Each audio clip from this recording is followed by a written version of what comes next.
So, ladies and gentlemen, today I have come here again for you. Today I have decided that I am going to give you a video on India's latest economic situation after COVID. See, COVID virus is a stopgap for Indian economy. What is the stopgap? It has pushed the GDP rate or the GDP growth of Indian economy. 58 lakh crore loss in 3 years in Indian economy. Narendra Modi government has seen, in fact, Narendra Modi government had seen 58 lakh crore, almost it took $8 billion economic loss in 2 years. Rampant lockdown, first lockdown, second lockdown, third lockdown. So lockdown is a very dirty phenomenon for us. We can remember, so I can remember the night of 19 March 2020 when Narendra Damodar Das Modi came and he had announced that from 20th March the entire nation is going to face a severe lockdown of first phase or fight against coronavirus. So coronavirus has brought a dramatic change in Indian economy. It should be, it must be. The problem is that today I'm going to discuss some very more important thing. See, on an average, Indians GDP per capita in 2023 is almost $2,600. Now, $1 means 82 rupees. See, $1 means 82 rupees, and GDP per capita of India, that is Republic of India, is 2023. In 2023 is 2,600 US dollar on an average. So if you convert 2,600 US dollar in Indian currency, that means in Indian rupees, roughly you can say that it is almost 2,23,000 rupees is the GDP per capita, or you can say roughly 2,15,000 rupees. 2,15,000 rupees, roughly you can say the GDP per capita of India in 2023. Now my question is, are you agree? Are you agree with me? Are you really agreed with me or not? Every single Indian laborer, group D jobs holders, clerk, bankers, teachers and professors in schools and university, doctors, policemen, army men, every Indians, do they earn 2,15,000 rupees per month or 2,16,000 rupees per month? My answer is definitely not. Your answer will be definitely not. Now, the thing is that GDP per capita is just a symbol to decide the average income of per person in a country. But the thing is that for Indian economy after COVID, COVID lockdown was severe. It's almost 68 days lockdown. First phase, second phase, third phase. Narendra Damodar Das Modi had done an awesomely good job to control the spreading of coronavirus all throughout the nation. It took almost 8 lakh lives severely. The coronavirus had taken or had snatched 8 lakhs lives of India's innocent people. I feel for them, I really feel for them. But the problem is that GDP per capita doesn't show or doesn't signify the actual per capita growth of our country. You need to understand this. This is a very major dynamic physics behind that. A major dynamic physics is located inside this GDP per capita story. Now you need to realize another parameter that is called Human Development Index. See, how much developed is my country is, that will be decided by Human Development Index. Human Development Index is a combination of three things, three basic parameters. Number one is per capita income. Number two is healthcare facilities of a country. Number three is education. So I've already mentioned you that per capita income, every single Indian doesn't earn 2,16,000 rupees per month. If you count the head of every single Indian doesn't earn 2,16,000 rupees per month. This is not, this cannot be possible. Because Group C jobs are there, Group D jobs are there, Group B clerical jobs are there, Group B officer level jobs are there. Even salary of a topmost IAS officer is 2,50,000 per month. That's the starting salary of an IAS officer, if you consider the DA, DA, HRA, other allowances given by central government. His or her, the salary of an IAS officer, in fact, the starting salary of an IAS officer must be around 70,000 per month, starting salary. Then, one by one, step by step, slab by slab, his or her salary will be increased. Even it is true for the IPS officer also. The starting salary of an IPS officer, if you consider the TA, DA, HRA, medical benefits, other benefits, including all of this, the starting salary must be around 62,000 to 65,000. Even the salary of an SBI PO is almost 65,000. So the problem is not that we Indians, every single Indians doesn't earn 2,16,000 per month. But World Bank and IMF both have suggested that the national GDP per capita of India, in fact Republic of India, is 2,600 US dollar on an average. That means 2,50,000, 15,000 per month on an average. 2,15,000 per month on an average. Okay? So this is a questionable fact. Why did IMF or World Bank they have why did they suggest why have IMF or World Bank suggested that in this way? There are several parameters to measure the GDP per capita of a nation. We are not bothering about those parameters, but still, Human Development Index is a parameter of a developed nation. So, India's GDP per capita is lower than the GDP per capita of some Central African countries if you compare. Healthcare Index. If you go through the latest published data published by WHO, World Health Organizations, India's ranking is 112 in terms of healthcare index. Okay? India's ranking is 112 in terms of healthcare index, much below than some, much poorer and much belower than some Central African countries here also. India has performed very poorly. And the third thing is education. See, Western countries, developed countries, right, like Europe, Australia, USA, Canada, New Zealand, Japan, South Korea, Singapore, Hong Kong, they provide technical educations much better than us. That I have seen, in fact, that I had seen in University of Coimbra and University of Porto in Portugal.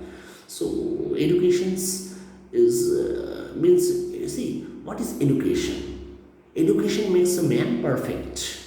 He can think perfectly, he can do something perfectly, he can earn money, he can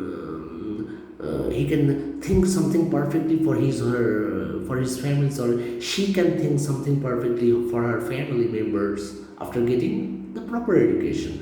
Proper education will enhance your mind, then your intelligence, so that the combination of mind and intelligence, you can work perfectly. This is called education. See, education means applications. So India is lagging behind high class applications compared to the Western countries or the developed countries. That's why we migrate to developed countries for taking educations. They don't come here. for taking education. So, if you compare the per capita income, then healthcare index, then the education sector, combine these three, we can say it is called a human development index. How a human being of a country, how much does a human being of a country, or sorry, how much you can consider a human being of a country is developed? How much are you considering the human being of a country, or how much you are considering the human being each human being of a country is developed? Combination of these three, I'm telling you again, per capita income, healthcare index, and education. Combination of these three is called human development index. So how much your country is developed? See, country consists of people. People make country. See, roads, buildings, metros, shopping malls, they don't make country. Country consists of people. People make countries. Yes, we make countries. We are the people, we are the living human being. We make countries. So, if we are not developed, how can you say that the human development index of that country is very high? We must be developed from grassroots. Okay. Now the thing is that if you compare the Human Development Index of India, which a published report which has been released by World Bank and IMF, which has been released by World Bank and IMF recently, India's performance is very poor. India has been ranked 131 with a medium human development index 0.645, even poorer than Western countries and the developed countries. Even the country where I have stayed in Portugal, the human development index is so high, 0.845. They are called a country, Portugal is called a country which is developed and having a very high human development index. Very high human development index. So here also India is lagging behind even poorer some Central African countries in terms of human development index. So my question is that sometimes you can see that people are shouting that the things are becoming so costly, foods and clothes, petrols, diesels are becoming so expensive in our country. Day by day, this daily based products are becoming so expensive in our nation. How to buy the products? From where can I get the money? So my question is, why this type of problems are happening in our country? Why why these sort of things are happening in our country? Why people are not? Why people are not? Able to buy, why people are not able to buy so expensive things or the daily basis things which are really expensive nowadays. Even vegetables, fruits, rice, pulses, all are becoming expensive or costly day by day. All are becoming much more expensive and costly day by day. Why? So, I can tell you one incident. See, in our country, there are five-star hotels, there are five-star shopping malls, there are five-star restaurants, or there are luxury hotels in our country. Located in Mumbai, Ahmedabad, Hyderabad, Goa, Delhi, Kolkata, and Bhubaneswar, Guwahati. You can find so many five-star hotels, five-star malls, five-star restaurants, or you can see you can go there and you can see that the prices of food products or cosmetics are really high as Europe. Now the thing is that you are a common human being. The World Bank is suggesting, the World Bank has already told that if your per day income is less than $5 per day, or sorry, if your per day income is, World Bank has already suggested after the decision of IMF or International Monetary Fund that if your per day income is less than $8 per day or $8 per day, then you are living under below poverty line according to the international definition of below poverty line. So the thing is that in our countries, if you go to the cities Mumbai, Goa, Ahmedabad, Hyderabad, Kolkata, Delhi, Guwahati, there are so many five-star hotels, five-star restaurants, five-star shopping malls, luxury restaurants where you can eat luxury foods of different countries, where you can buy luxury products, luxury cosmetics items, luxury stationery items. So many things you can buy in a luxurious price or at a very high price, like the rate of foreign countries or the Western developed countries. But the thing is that we are common human beings, we are common Indians. How can you afford to buy such a luxurious things at a very high expensive rate? This is a question. Such how if I ask any common Indian, okay, you can stay in Grand Hyatt, which is a five-star hotel, for 6 months. Will he or she be able to stay? No, definitely no, because he or she doesn't have that much of money in his or her pocket or in his or her wallet. So, how can I ask him or her to stay in the Grand Hyatt for 6 months, and where you can eat some very highly expensive food of very high quality? How can I say like that? So, this is a major problem, because this is a fact. The problem has happened. The problem has indeed happened because the see at least 45% Indians belong to middle class category. At least 45% of our national population belongs to middle class category. As you can count the number, which is as big as US population, or which is as big as the population of USA. You can count the number. This 45% huge Indian population, which is as big as the population of USA.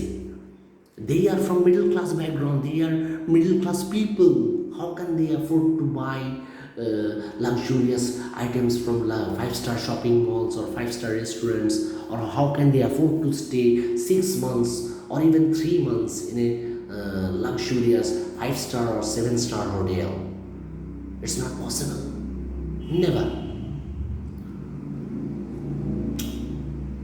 This is the point. This is called the buying power capability or the purchasing power index of the common people of a nation, where India is suffering till now. Till 2023, India is suffering due to poor purchasing power capability or the poor buying power index of common Indians. Yes, this is the major problem. At least 75% Indians are having very poor, at least 75, you cannot say 75, at least 80% Indian, at most 80% Indians are having very poor or eventually substandard buying power capability or purchasing power index. That's why these 80% Indians, they want to save their money more for the future use, for their children, for their relatives, for the future use. They want to save the money. They don't want to spend the money like water. These 80% Indians, they are having very substandard or very below, very substandard, very much substandard buying power capability or purchasing power index. Sometimes you can say that the purchasing power index or the buying power capability of India's common people is even poorer than some Central African nations like Morocco, South Africa, Lebanon, Egypt. You can say like that. So how can you compare this nation with the Western countries?